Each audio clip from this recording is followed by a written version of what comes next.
Bonitinho.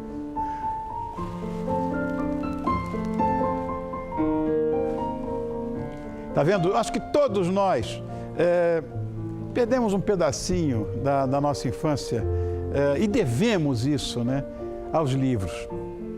Porque eles nos levaram a lugares mágicos, nos apresentaram a novos amigos e através deles nós viajamos por universos incríveis. Eu acho que isso é uma maravilha. É você nunca estar sozinho quando você está acompanhado de um bom livro.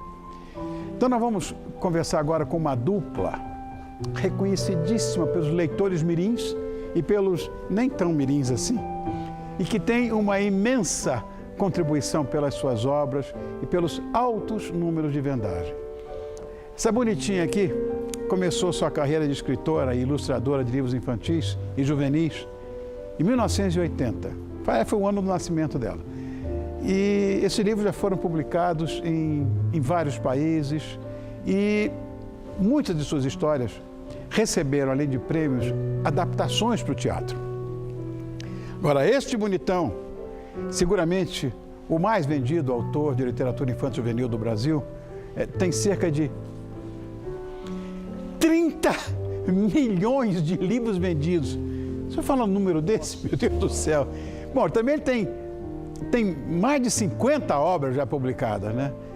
Ele coleciona também premiações importantes, enfim. Eu estou recebendo a Eva Furnari e o Pedro Bandeira. Olha que coisa boa. Obrigado, minhas crianças, por terem vindo. Deixa eu te dar um beijo. Eu já dei muitos fora, né? Bora daqui, Pedrinho. Obrigado, meu irmãozinho. Como é que você está? Tudo Tá bonito, hein? Bom, a gente conversava lá fora sobre muitas coisas, quer dizer, em off, que eu quero trazer aqui para dentro, porque isso é papo mesmo de amigos, né? Que a gente tem que dar um jeito nessa história. Porque você, por exemplo, né, Eva, que vive dividido entre dois mundos, o real e o imaginário, né? Onde pululam personagens carismáticos, igual dos nomes que você dá. Uma família Balloon, acho maravilhoso, que adora festas. Champulândia, né? Também legal. De onde vem tanta inspiração? Eu acho que bom, em primeiro lugar, muito obrigado pelo convite. Pelo amor Adoro de o seu Deus. programa. Eu acho que eu vim de uma família fora do padrão normal, né? Meus pais viveram na África, eram aventureiros muitos anos. E a gente não tinha muitas regras, então a gente inventava. Eu também não tinha muito dinheiro, então a gente inventava coisas. Eu acho que vem daí um pouco assim desse gosto pelo humor, uma alegria do meu temperamento, uma coisa assim de... E aí inventar o mundo de novo, né? Então, reinventar. Reinventar. Pedrinho, você é, em primeiro lugar, jornalista. Eu não sei se essa profissão contribuiu para essa tua atividade profissional, suas obras como autor infantil juvenil. Ajudou você a ser jornalista? Né? Sem dúvida. O jornalismo, querido Rony, aliás, esse programa, eu digo, é todo meu. Porque, não é? É todo. Claro, É meu, logo é meu. Claro. Logo é meu. Ajuda demais, porque o jornalista, para você ser jornalista, em primeiro lugar, você tem que respeitar prazo. Porque o fechamento de um jornal então você tem que ser disciplinado. Segundo, você não tem essa história de inspiração. Você chega na redação, o chefe de reportagem te manda fazer alguma coisa, você vai dizer, hoje não estou inspirado. Pronto, perdeu o emprego. Então você tem que se inspirar e fazer. E além do que, é o seguinte, você é obrigado a fazer muitas vezes uma matéria sobre algo que você não conhece. Você é obrigado a pesquisar, ir atrás. Se hoje vai entrevistar fulano, quem é ele? Você tem que ir... Hoje é fácil, porque você vai na internet e tal. No meu tempo, não. No nosso tempo, você... Posso contar uma historinha interessante? Claro. 1963, eu trabalhava no jornal Última Hora e meu turno terminava à tarde e tal. A gente usava terno e gravata, na época tinha que usar. Botei meu palitozinho e vou saindo e sai pelo Telex. Na época, você não sabe o que é Telex! Oh, meu Deus do céu! E nem era Telex, era uma serpentininha que corria, fazia e vem Dallas urgente, o presidente Kennedy acaba de ser baleado. Aí fecha a porta, ninguém sai. Vamos fazer uma edição extra. E aí você corre para fazer uma edição. Tudo que a gente sabia era o presidente Kennedy foi assassinado em Dallas. Ponto. Mas faz uma edição extra. Como é que você faz?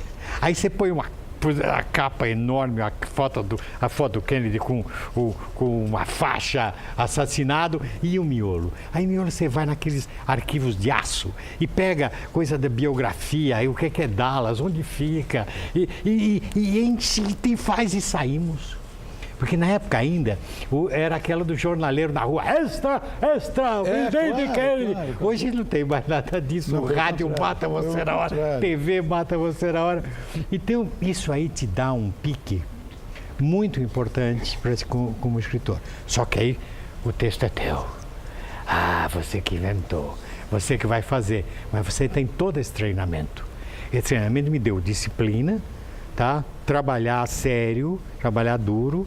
E só que agora eu faço aquilo que eu acho que devo fazer. Eu queria falar agora com você, de obras premiadíssimas suas, né? Truques, A Bruxa Zelda e os 80 Docinhos, Felpo e Filva, e o Pedro com a Droga da Obediência, A Hora da Verdade. O que um livro precisa ter para atrair os jovens? Você conversa com os jovens? Vocês conversam com os jovens? A gente conversa, eu conversei durante 30 e tantos anos, quase 40. E eu acho assim que o mais importante é a gente conhecer essa criança que a gente tem dentro da gente. E ficar muito antenado quem é essa criança de hoje, né?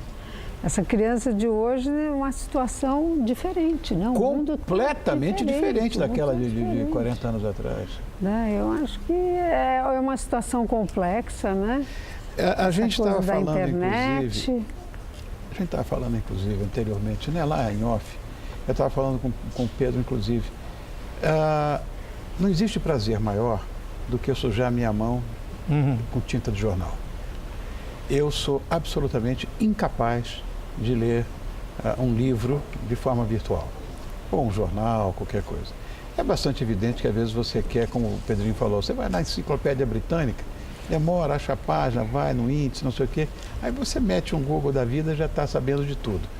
Até aí tudo bem, mas será que a internet, de fato, tem atrapalhado o mundo dos livros?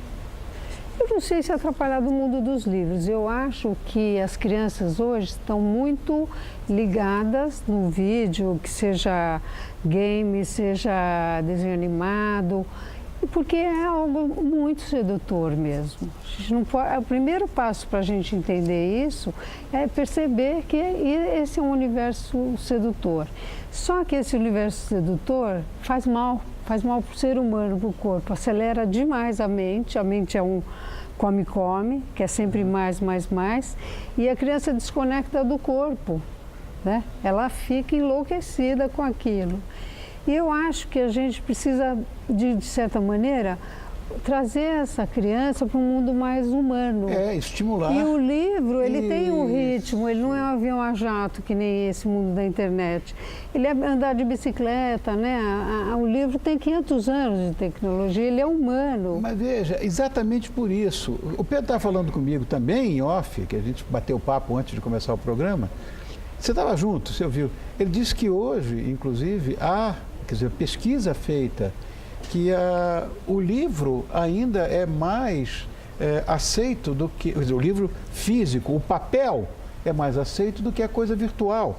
Porque, eu vou dizer uma coisa, eu já ouvi, o livro tem 500 anos, você está falando, eu já ouvi muitas vezes, viu, Pedro, a declaração, atestado de óbito, do livro impresso. Está aí. É como o cinema, quando surgiu a televisão. Acabou o cinema, acabou o livro. Acabou coisa nenhuma. Porque, graças a Deus, o livro resiste. E vocês sabem disso. Agora, a literatura infantil, para mim, ela é de uma importância que vocês não fazem ideia. Todo mundo diz, o Rony é um rato de biblioteca, não sei, todo mundo fala que eu leio 2 livros ao mesmo tempo. A minha grande paixão é literatura. Como é que começou? Com literatura infanto-juvenil. Pedrinho sabe disso, contei para ele. Então, eu acho que essa responsabilidade que vocês têm é monumental. Só que ela precisa se reinventar. porque tem uma equação do homem com a época em que ele vive. Como é que essa literatura infanto-juvenil se reinventa? Qualquer um fala, porque eu falei demais, eu que estou entrevistando, eu que falo. Não, Rony, é o seguinte, a gente não pode lutar contra o tempo e nem contra o progresso. Só que eu acho o seguinte, eu acho muito importante, gostaria muito que os pais se preocupassem porque seus filhos pudessem ler um livro com aquele momento de mergulho nas emoções, com calma, como disse a querida Eva. Só que se eu tenho um filho que passa o dia inteiro fechado no quarto, lendo, ele está com problema. Claro. Precisa de psicólogo. Claro. A vida é múltipla. Então eu quero que ele brinque também do jeito que ele jogue bola, que ele namore, que ele, sabe, e que ele leia. E que também jogue games e tal. Vamos beber o mundo. Vamos aproveitar tudo que o mundo nos oferece. Sabe, vamos ouvir música. Vamos cantar. Todo mundo gosta de cantar. Não precisa ser profissional como você. Todo mundo canta, não no chuveiro, mas curte a música, curte a arte. Todo mundo desenha, alguns viram profissionais. Mas que tal? Não é? Por que todo mundo não pode desenhar, tentar pôr num papel e a mamãe sempre diz que lindo. Não importa, não pode não estar lindo, mas para ele tá. Vamos curtir tudo, vamos beber o mundo, Rony. Então, mas eu acho, posso falar? Eu acho que a gente tem que, digamos assim, a gente está enfrentando entre aspas, um inimigo muito sedutor. Então, eu acho que o livro precisa ser bom. A gente tem dois aliados nessa questão de se aproximar do livro, como você estava dizendo, que são os pais e os professores. O pai precisa ter amor pelo livro, ele precisa chegar naquela hora de dormir e ler uma história. É pelo amor que eu acho que a gente chega lá. E os professores usam isso para lidar com uma classe múltipla, que a gente está com dificuldade da disciplina, eles usam para despertar um interesse. Quer dizer, o ser humano ele gosta de histórias, ele gosta de desafios. Então, o livro, ele proporciona isso para o professor. A gente vive, digamos assim, de literatura por causa do professor. Eu sou fã dos professores, eu acho que os professores precisam ser valorizados nisso. E eles são nossos aliados para fazer essas crianças se aproximarem da leitura. A leitura é mais íntima, ela tem um ritmo humano, ela vai levar digamos assim, a criança participa mais do livro. E no game, no coisa, ela é invadida. Aquilo lá invade a cabeça da pessoa, né, de uma forma avassaladora. Eu também acho. Fala, Pedro. Ela é objeto. A Eva está falando, no game você é um objeto, você não é ator. Mas quando você lê, você é ator. Você imagina o cenário. Isso! É isso! Quantas vezes, Pedro, eu me decepcionei com um filme, porque eu tinha lido o livro era muito mais legal, porque eu criei. Claro! Eu criei o cenário. Você é autor do livro quando você lê, legal isso que você falou. Rony. Não é verdade? Claro. Sabe, agora tem a Eva falou uma coisa importante, o pai e o professor. Há um autor francês chamado Daniel Pennac, que tem algo que para mim foi uma grande lição. Ele diz que o verbo ler é parente dos verbos sonhar e amar. Por quê? Porque nenhum dos três comporta um imperativo. Eu não posso falar para você, sonhe. Você sonha se você quiser. Eu não posso falar para você, ame. Você ama se você quiser. Claro. Se eu quiser conquistar o amor de alguém, eu tenho que seduzir esse alguém. Ler também. Não adianta eu obrigar o menino a ler. Vai ser... não existe isso. Você tem que mostrar, seduzi-lo, mostrar a beleza que está ali. Isso você consegue com colo, com amor, como disse a Eva. E literatura boa também. Então, Sem você tem dúvida. que ter um escritor que tem sintonia. Por exemplo, Harry Potter, ela captou que aquela geração não tinha sido educada com religião. Exato. E o ser humano precisa transcender. Então, a magia foi uma maneira daquelas crianças acreditarem que a vida é mais do que a simples materialidade. Nunca tinha então, pensado o bom nisso, autor é aquele que está sintonizado com os buracos que acontecem na sociedade e oferece aquilo. Então, A Culpa é das Estrelas, ele oferecia aos jovens doentes. que ninguém mais fala em doença, ninguém fala em envelhecimento, não se aceita isso, e aquele livro falava de uma jovem com câncer, isso, né? Então, o bom artista, né, ele capta isso, transforma numa obra, e as crianças podem acessar aqueles conteúdos que estão, entre aspas, proibidos. Vocês devem saber, como autores de livros infantos juvenis, que é em função do aniversário de Monteiro Lobato que se comemora hoje, né, o Dia da Literatura Infanto Juvenil. Muito bem, essa data foi escolhida exatamente porque a obra dele, embora tenha sido polêmica e tal, e agora ainda estão revisitando a vida dele, está me aborrecendo tanto. Ai, meu Deus. Estão acusando o Monteiro Lobato falando de disso ontem, né? racista. Meu Deus do céu. Olha, eu vou dizer, é qualquer tipo de bobagem, né? E censura, inclusive, alguma dessas obras. Isso me incomoda profundamente. Como é que vocês analisam essa questão? Posso falar uma coisinha? Conta, Por causa da tia Anastácia, pelo amor de Deus, coisa mais querida. Você me disse que foi muito importante na sua infância ter lido Reinações de Narizinho. Foi. Reinações de Narizinho foi escrito por esse racista.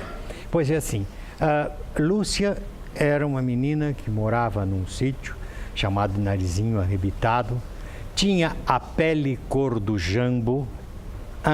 Qual é a cor do jambo? Moreninha. Hein? Morena. Hein? Morena. Bem morena. Claro. Mulatinha, talvez? Sim. E ele era... o maior personagem dele era mulato. Vamos pensar nisso. Tá bom, ele errou. Nós também erramos. Todo mundo erra. Mas quando ele acertou na mosca. Sua opinião, Eva, qual é? A gente vive uma época diferente. Completamente. E eu acho muito interessante a gente viver essa época, que é cheia de desafios, né? A gente tem que entender o que jogar fora e o que conservar. O que é bom que a gente herdou e o que não, o que venceu o prazo de validade. Isso. Reformular. Bom, reformular. Eu queria mostrar, deve estar a capa desses bichos maluquinhos aí? Tá? Bichos maluquinhos não, tá. Deve estar o dos meus... Porque esses bichos maluquinhos é da Editora Moderna, né? Editora Moderna. Da Editora Moderna. E o Drufts aí? Tá, o Drufts tá aí. Tá, o Drufts tá ali. Esse é campeão, viu? E o do Pedro. Que é esse livro, os Drufts é teu. É meu. É teu. É demais. E fala sobre diferentes famílias, diferentes mesmo, que eu vou dizer. Família Balum adora festas, né? A Soufflé tem 2 pais. O pai da família Azul morreu. E o da Tabelo Blue mora longe. Enfim, isso lá em Champulândia. Exatamente. Oh, meu Deus do céu. Como é que eu faço para agradecer a vocês? Querido. Nós que temos que agradecer a você. Olha, eu vou dizer uma coisa. O nível de responsabilidade que vocês têm para mim, é tão importante. Eu sei que eu sou suspeito, que eu adoro literatura, mas se não fossem vocês, tudo estaria perdido, sabia? Porque quem está lendo o que vocês escrevem hoje é quem vai mandar na gente no futuro. Mas você é um dos poucos que defende o livro sempre, que pode. Sempre que você tem uma chance, você fala disso. E fala para esse monte de público que você tem. Nós precisamos disso. Nós precisamos que fale, não dos nossos, mas de todos. Nem tudo está perdido, porque o livro ainda existe. Claro. É isso aí. Obrigado, minhas crianças.